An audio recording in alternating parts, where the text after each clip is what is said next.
नमः सूर्याय नित्याय रवये कार्यभानवे भास्कराय मतंगाय मार्ताण्डाय विवस्वते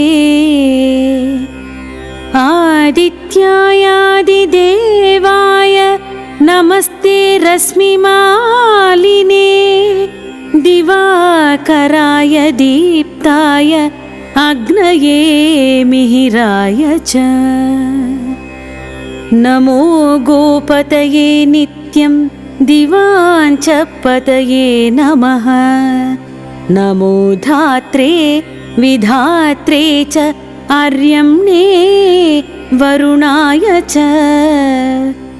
पूष्णे भगाय मित्राय पद्यन्यायांसवे नमः नमो हितकृते नित्यं धर्माय तपनाय च हरये हरिदस्वाय विश्वस्य पतये नमः विष्णवे ब्रह्मणे नित्यं त्रयम्बकाय तथात्मने नमस्ते सप्तलोकेश नमस्ते सप्तसप्तये एकस्मै हि नमस्तुभ्यं एकचक्ररथाय च ज्योतिषां पतये नित्यं सर्वप्राणभृते नमः हिताय सर्वभूतानां शिवायार्तिहराय च नमः पद्मप्रबोधाय नमो वेदादिमूर्तये काधिजाय नमस्तुभ्यं नमस्तारासुताय च भीमजाय नमस्तुभ्यं पावकाय च वै नमः धिषणाय नमो नित्यं नमः कृष्णाय नितदा नमोऽस्त्वदिति पुत्राय नमो लक्ष्याय नित्यशः एतान्यादित्य नामानि माया प्रोक्तानि वै पुरा आराधनाय देवस्य सर्वकामेषु सुव्रता आराधनाय देवस्य सर्वकामेषु सुव्रता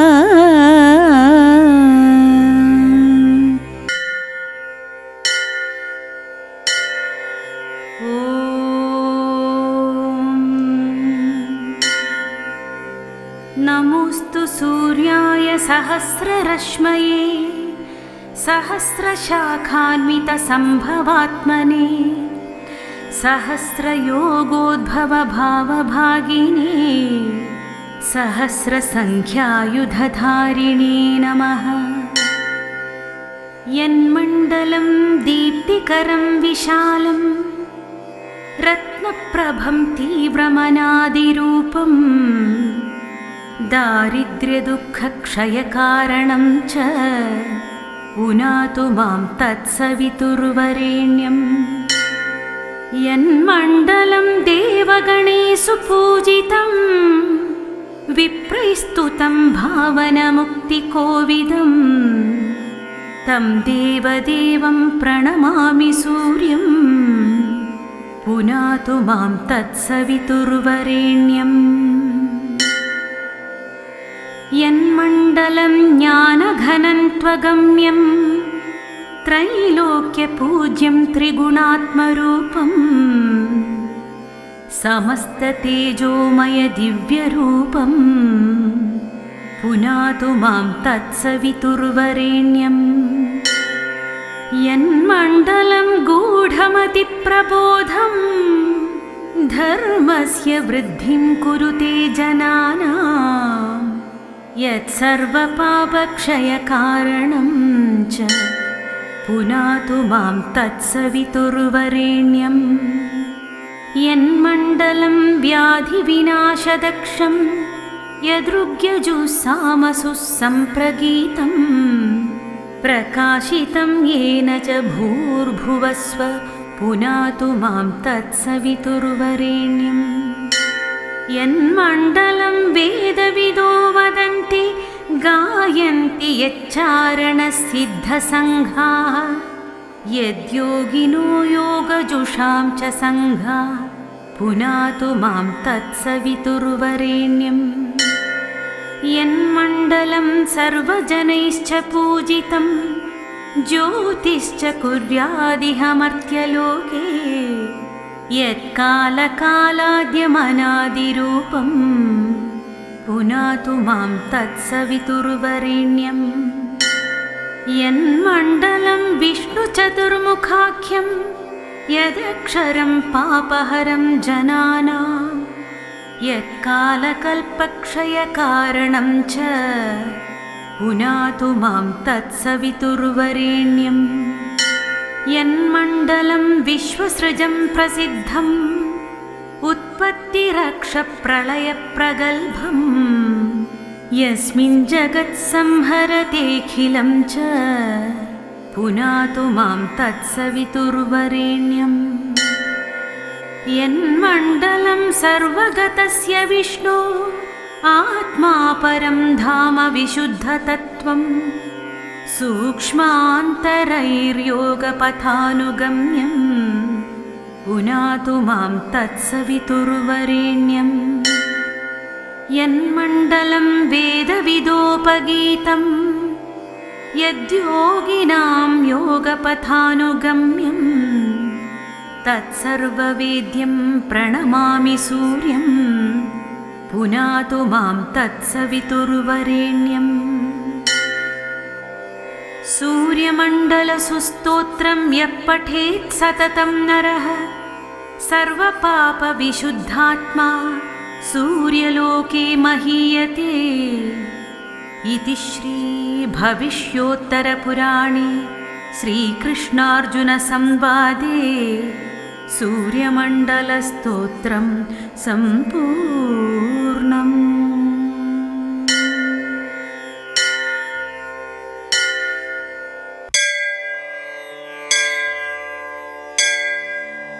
जय सूर्याय देवाय तमोहन्त्रे विवस्वते जयप्रदाय सूर्याय भास्कराय नमोऽस्तुते ग्रहोत्तमाय देवाय जय कल्याणकारिणे जय पद्मविकासाय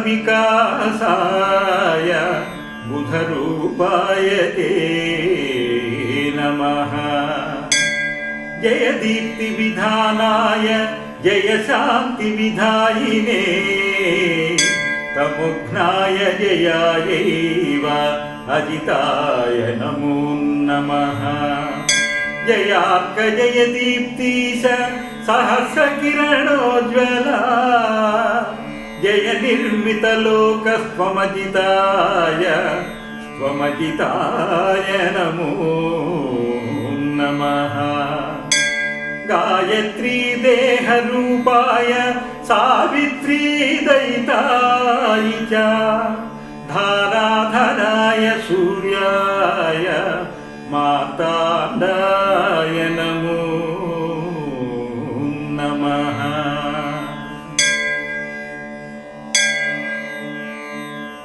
ये हि सूर्यसहस्रांशो तेजोरावे जगत्पते अनुकम्पय मां देव बृहानाद्यं दिवाकर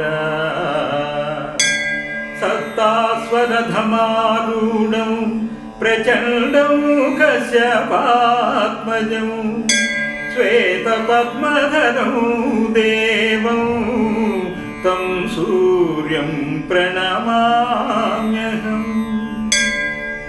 ब्रह्मस्वरूपाय मुदये मध्याह्नन्तु महेश्वरं सायं ध्यायेत् सदा विष्णुं त्रिमूर्तिं च दिवाकरं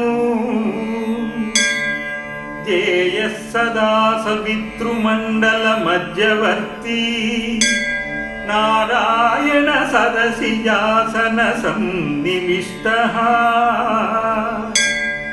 కేయూరవాన్ మకర కుండలవాన్ కిరీటిహారీ హిరణ్మయవపుద్ధృత శంఖచక్రః వినతాతనయో దేవః కర్మసాక్షీ సురేశ్వరః సప్తస్వసప్తరుజశ్చ అరుణో మే ప్రసీదతు ఆదిత్యస్య నమస్కారం ఏ కుర్వంతి దినే దినే జన్మాంతర సహస్రేషు దారిద్ర్యం నోపజాయతే దారిద్ర్యం నోపజాయతే ఇది జయసిద్ధి సూర్య ప్రార్థనా నమస్కారం సంపూర్ణం.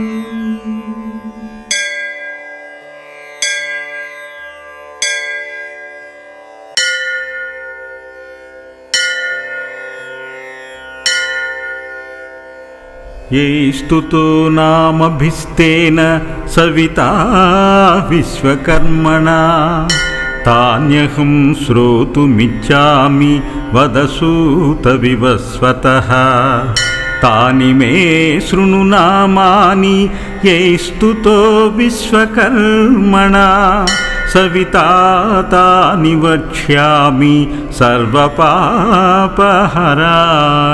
ते आदित्यः सविता सूर्यः खगपूषा गभस्तिमान् तिमरोन्मथनः शम्भुस्त्वष्टा मार्ताण्डासुगः हिरण्यगर्भः कपिलस्तपनो भास्करो रविः अग्निगर्भोदितेः पुत्रः शम्भुस्तिमिरनाशनः अंशुमानं सुमाली च तमोग्नस्तेजसां निधिः आतपी मण्डली मृत्युः कपिलः सर्वतापनः हरिर्विश्वो महातेजाः सर्वरत्नप्रभाकरः अंशुमाली तिमिरः ऋग्यजुस्सामभावितः प्राणाविष्करणो मित्रः सुप्रदीपो मनोजवः यज्ञेशो गोपतिः श्रीमान् भूतज्ञः क्लेशनाशनः अमित्रः शिवो हंसो नायकः प्रियदर्शनः शुद्धो विरोचनः केशी सहस्रांशुः प्रतर्धनः धर्मरश्मिः पतङ्गश्च विशालो विश्वसंस्तुतः दुर्विज्ञेयगतिः शूरस्तेजो राशिर्महायशाः ब्राजिष्णुर्ज्योतिषामीशो विजिष्णुर्विश्वभावनः प्रभविष्णुप्रकाशात्मा ज्ञानराशिः प्रभाकरः आदित्यो विश्वदृक् यज्ञकर्ता नेता यशस्करः विमलो वीर्यवानीशो योगज्ञो योगभावनः अमृतात्मा शिवो नित्यो वरेण्यो वरदप्रभुः धनदः प्राणदः श्रेष्ठः कामदः कामरूपधृक् तरणिः शाश्वतः शास्ता शास्त्रज्ञस्तपनस्य यः वेदगर्भो विभुर्वीरः शान्तः सावित्रिवल्लभः ध्येयो विश्वेश्वरो भर्ता लोकनाथो महेश्वरः महेन्द्रो वरुणो धाता विष्णुरग्निर्दिवाकरः एतैस्तु नामभिः सूर्यः स्तुतस्तेन महात्मना उवाच विश्वकर्माणं प्रसन्नो भगवान् रविः भ्रमिमारोप्य मामत्र मण्डलं मम शातया त्वद्बुद्धिस्तं मया ज्ञातमेवमौष्ण्यं शमं व्रजेत् इत्युक्तो विश्वकर्मा च तथा सकृतवान् द्विजा शान्तोष्टः सविता तस्य दुहितिर्विश्वकर्मणः संज्ञायाश्च भवेद्विप्र भानुस्त्वाष्टारमब्रवीत् त्वया यस्मान् स्तुतोऽहं वै नाम्नामष्टशतेन च वरं वृणीष्व तस्मात् त्वं वरदोऽहं तवानघा इत्युक्तो भानुनासोध विश्वकर्मा ब्रवीदिदम् वरदो यदि मे देव वरमेतं प्रेयश्च मे एतैस्तु नामभिर्यस्त्वां नरस्तोऽप्यति नित्यशः तस्य पापक्षयं देवं कुरु भक्तस्य भास्करः तेनैव मुक्तो दिनकृत्तधेति त्वष्टारमुक्ता विरराम भास्करः संज्ञां विशङ्कां रविमण्डलस्थितां कृत्वा जगमाधरव्यूप्रसाद्य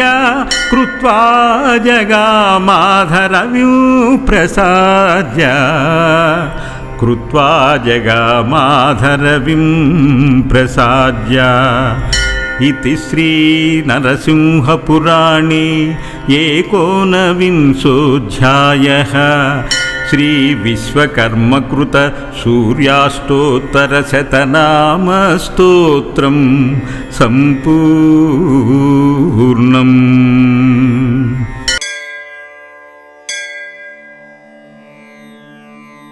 ॐ अरुणाय नमः। ॐ शरण्याय। ॐ करुणारससिन्धवे। ॐ असमानबलाय। ॐ आर्तरक्षकाय। ॐ आदित्याय। ॐ आदिभूताय। ॐ अखिलागमवेदिने। ॐ अच्युताय। ॐ अखिलज्ञायाय नमः। ॐ अनन्ताय। ॐ इनाय। ॐ विश्वरूपाय। ॐ यज्ञाय। ॐ इन्द्राय। ॐ भानवे। ॐ इन्दिरामिन्दिराप्ताय।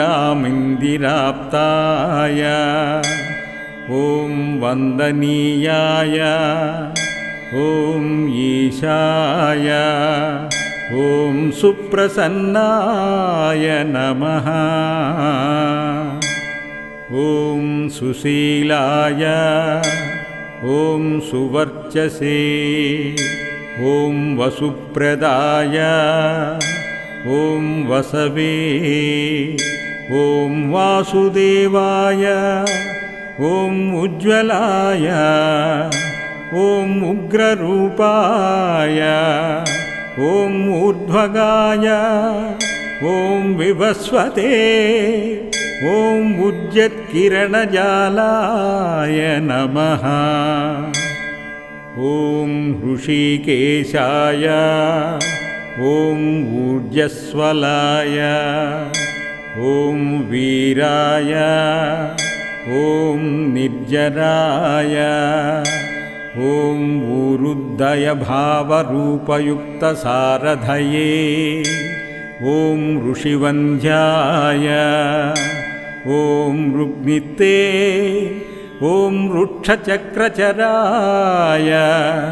ॐ नित्यस्तुत्याय नमः। ॐ रूकारमातृकावर्णरूपाय ॐ उज्ज्वलतेजसे ॐ वृक्षादिनाथमित्राय ॐ पुष्कराक्षाय ॐ लुप्तदन्ताय ॐ शान्ताय ॐ कान्तिदाय ॐ घनाय ॐ कनत्कनकभूषणाय ॐ खद्योताय नमः ॐ तानिताखिलदैत्याय ॐ सच्चानन्दस्वरूपिणे ॐ अपवर्गप्रदाय ॐ आर्तशरण्याय ॐ एकाकिने ॐ सृष्टिस्थित्यन्तकारिणे ॐ गुणात्मने ॐ घृणिभृते ॐ बृहते ॐ ब्रह्मणे नमः ॐ ऐश्वर्यदाय ॐ शर्वाय ॐ हरिदस्वाय ॐ सौरये ॐ दिशदिक्सम्प्रकाशाय ॐ भक्तवश्याय ॐ यस्कराय ॐ जैने ॐ जगदानन्दहेतवे ॐ जन्ममृत्युजराव्याधिवर्जिताय नमः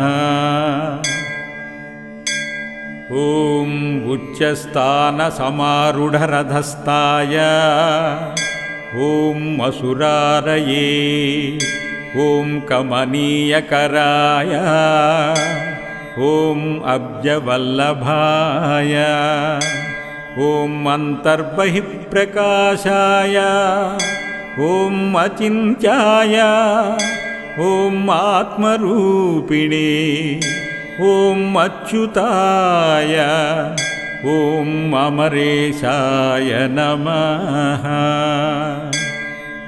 ॐ परस्मै ज्योतिषे ॐ महस्काराय ॐ रवये ॐ हरये ॐ परमात्मने ॐ तरुणाय ॐ वरेण्याय ॐ ग्रहणां पतये ॐ भास्कराय ॐ आदिमध्यान्तरहिताय नमः ॐ सौख्यप्रदाय ॐ सकलजगतां पतये ॐ सूर्याय ॐ कवये ॐ नारायणाय ॐ परेशाय ॐ तेजोरूपाय ॐ श्रीं हिरण्यगर्भाय ॐ ह्रीं संसत्कराय ॐ ऐं इष्टार्थदाय नमः ॐ अनुप्रसन्नाय ॐ श्रीमते ॐ श्रेयसे ॐ भक्तकोटिसौख्यप्रदायिने ॐ निखिलागमवेद्याय ॐ नित्यानन्दाय ॐ छाया उषा देवी समेत श्री सूर्यनारायण स्वामिने नमः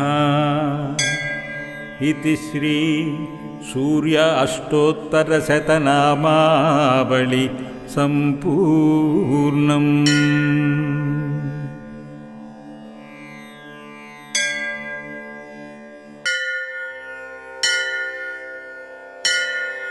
ग्रहराजाय विद्महे सर्वसाक्षिणे धीमहि आदित्याय विद्महे मार्ताण्डाय धीमहि अश्वध्वजाय विद्महे पद्महस्ताय धीमहि भास्कराय विद्महे ज्योतिष्कराय धीमहि ॐ भास्कराय विद्महे महाद्युतिकराय धीमहि तन्नो आदित्य प्रचोदयात्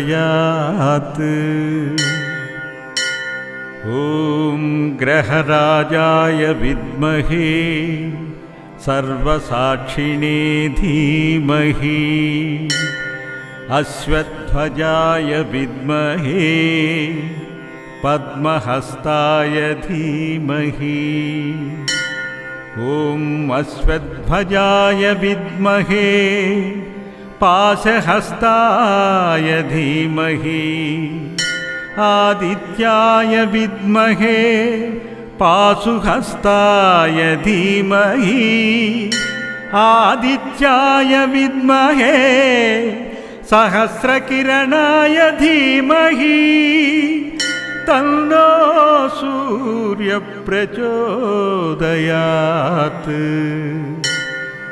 भास्कराय विद्महे सहस्ररश्मये धीमहि ॐ भास्कराय विद्महे महातेजाय धीमहि ॐ आदित्याय विद्महे मार्ताण्डाय धीमहि भास्कराय विद्महे महाद्युतिकराय धीमहि भास्कराय विद्महे महाद्युतिकराय धीमहि तन्नो आदित्यः प्रचोदयात्